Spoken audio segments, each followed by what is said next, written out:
absolutamente artificial e consciente, quando o inconsciente dela ali não foi em nenhum momento trabalhado.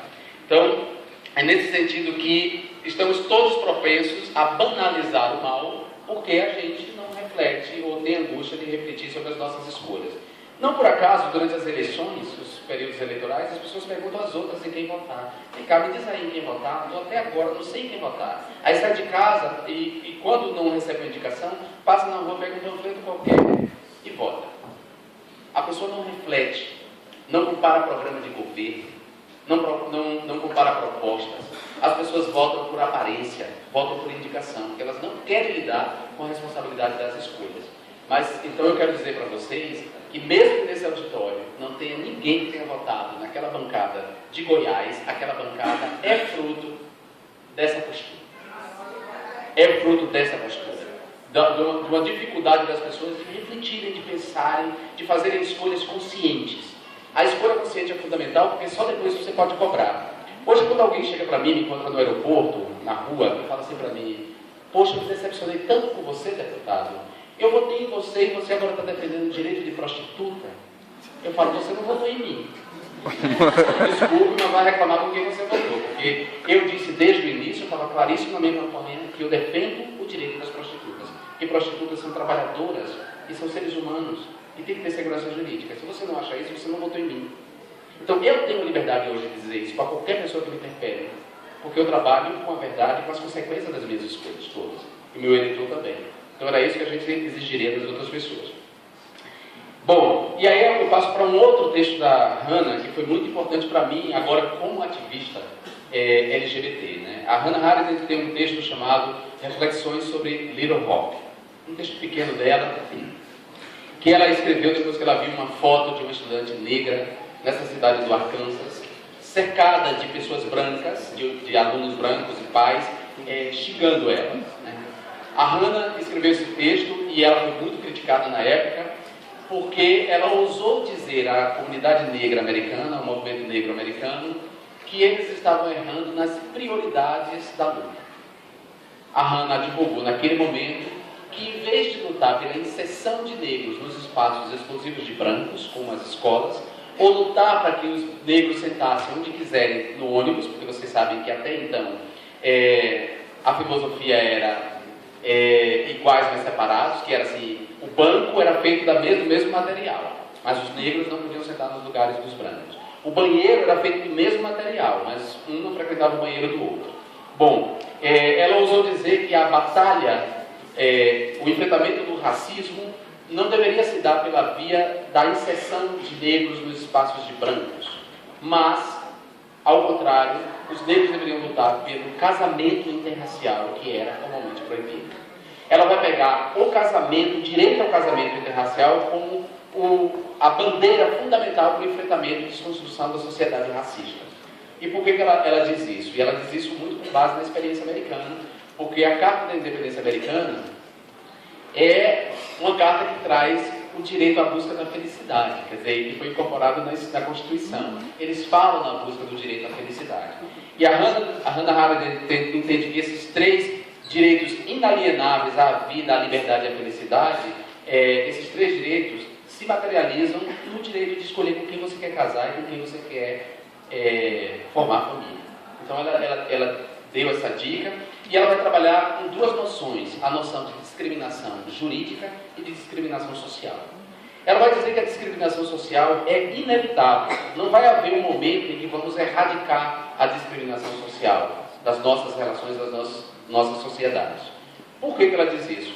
Porque ela diz que a discriminação pode ser decorrente de um outro direito, o direito de livre associação. Eu tenho o direito de me associar com quem eu quero. E ao exercer o direito de livre associação, eu deixo de fora quem eu não quero. E isso é muito bom, por exemplo, nos movimentos de minorias. Nós, gays, lésbicas, bissexuais, travestis, transexuais, podemos, exercendo o nosso direito de associação, constituir os nossos espaços de formação de identidade coletiva, da mesma maneira que os negros, da mesma maneira que os judeus. E isso implica uma discriminação inevitável. E ela vai dizer, portanto, que a discriminação social, ainda que em muitos casos seja nociva, seja constrangedora, como no caso do apartheid, né, dos governos que instituíram um apartheid, uma separação formal entre negros e brancos, ainda que haja essas experiências, ela vai dizer que o exercício do direito de livre associação implica na discriminação e, sobretudo, na pluralidade das sociedades, que ela diz que é muito melhor do que a conformidade. Algo que põe Hannah de algo com uma frase da Rosa Luxemburgo, quando ela diz que devemos lutar por um mundo em que sejamos socialmente iguais, então ela quer dizer o acesso igualitário ao direito, mas humanamente diferentes, em que as diferenças sejam reconhecidas. Então eu não quero, como um homossexual, ter que parecer heterossexual para ser bem tratado. Eu não tenho que ter comportamento heterossexual para que as pessoas me respeitem. Eu posso ser uma bicha louca e as pessoas têm que me respeitar. Porque isso é da pluralidade.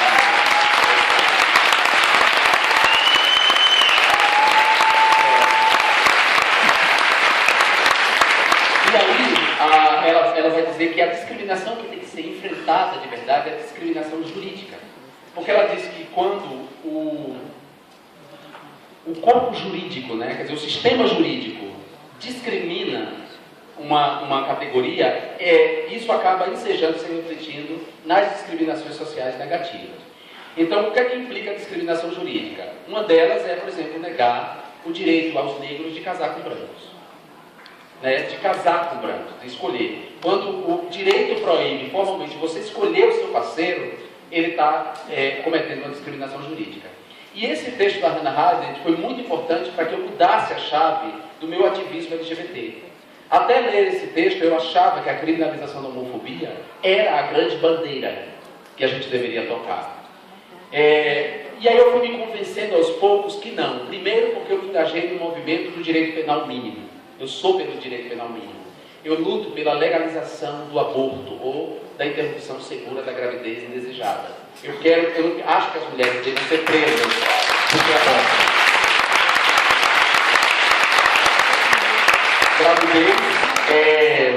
Gravidez é escolha, não é destino. E é curioso que essas leis que criminalizam o aborto, inclusive prevendo pena de prisão, só criminalizam a mulher. Como se as mulheres gerassem filho por partenogênese, sem a participação de homens.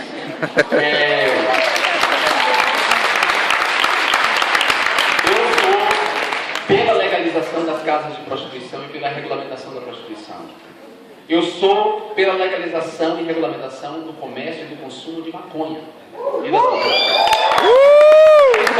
uma pauta dessa, de uma pauta libertária dessa, uma pauta progressista, que tem como objetivo contrapor essa gestão da pobreza que se dá por meio do encarceramento e do extermínio, eu jamais poderia, então, aderir por um espírito de corpo, por um espírito corporativo, aderir ao discurso que quer criminalizar a homofobia de uma maneira geral, como o racismo é criminalizado. Então eu já estava nesse movimento até ler o texto de Hannah Arendt. Quando eu vi o texto dela, aí eu descobri que eu deveria mudar a chave desse enfrentamento, dessa luta política. Em vez da pauta negativa da criminalização da homofobia, em que eu cesseio e limito o direito alheio, eu iria botar como carro-chefe da atuação o casamento civil igualitário. Ou seja, o direito da população, dos homossexuais, das pessoas transexuais, das lésbicas, dos gays, enfim, dos bissexuais, de casarem, de terem direito ao casamento. Porque quando o Estado proíbe homossexuais de casar e não reconhece as famílias que nascem dos casamentos homoafetivos como famílias, ele está praticando a discriminação jurídica.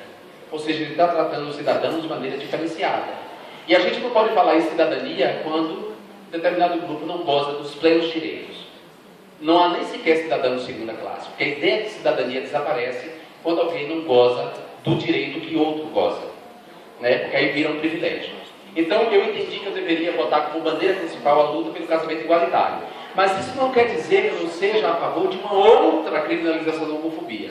Então quais são os termos em que eu defendo a criminalização da homofobia? Eu acho que os crimes, né, o homicídio, a lesão corporal, a tortura, todos os crimes, a violência dura, motivada por homo, lesbo, transfobia, esses crimes devem ter suas penas agravadas. E essa motivação deve ser reconhecida pelo Código Penal como agravante das penas para esses crimes. Isso eu defendo. Então, se alguém matou, espancou, motivado por homofobia, lesbofobia, transfobia, seja o que for, essas penas têm que ser agravadas. Mas eu não acho que a discriminação homofóbica e a injúria e o insulto devam ser punidos com prisão. Eu não sou a favor disso. Eu não acho que alguém tem que ir para a prisão porque me chamou de viado escroto. Não acho. Porque a homofobia não é um dado da natureza. As pessoas não nasceram homofóbicas, elas se tornaram homofóbicas por conta da socialização da qual elas fazem parte, ou a socialização de que elas foram objeto. Todos nós somos criados, educados, socializados nessa cultura, a cultura da dominação masculina, heteronormativa e heterossexista.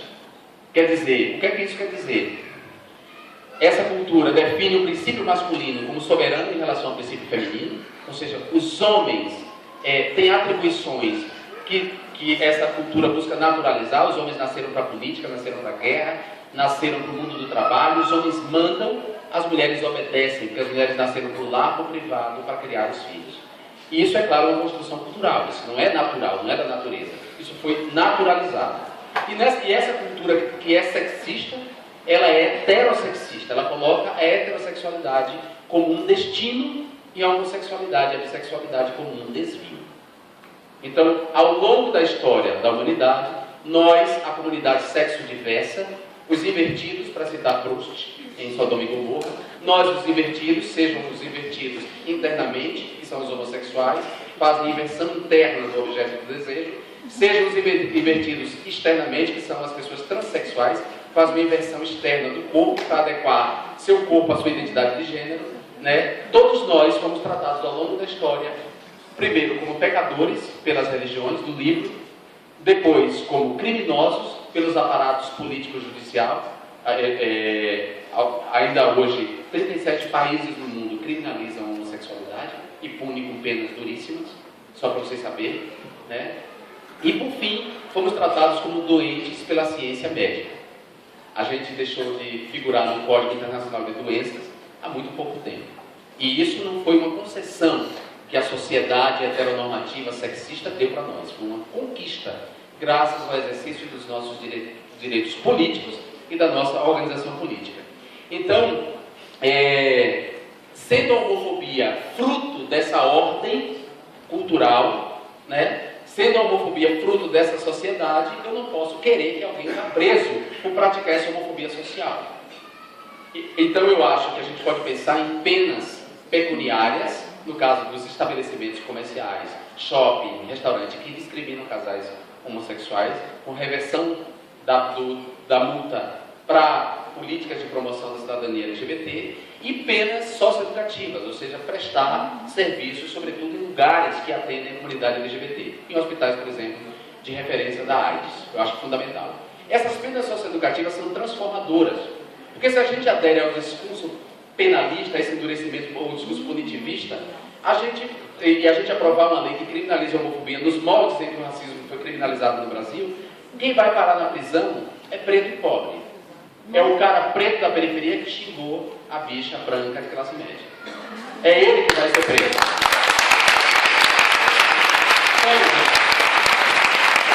A Reda Mário nos deu a régua e o compasso para fazer essa mudança e tocar a campanha pelo casamento civil igualitário, que saiu vitoriosa do ponto de vista jurídico, né? A Suprema Corte do Brasil, ou o Supremo Tribunal Federal, reconheceu a união estável e, na sequência, Joaquim Barbosa, como presidente do Conselho Nacional de Justiça, o CNJ, estendeu, disse que uma vez que a união estável homoafetiva foi reconhecida, era obrigatório que a lei convertesse as uniões em casamento. Então, o judiciário garantiu o direito ao casamento civil, não o legislativo. O legislativo permanece impávido.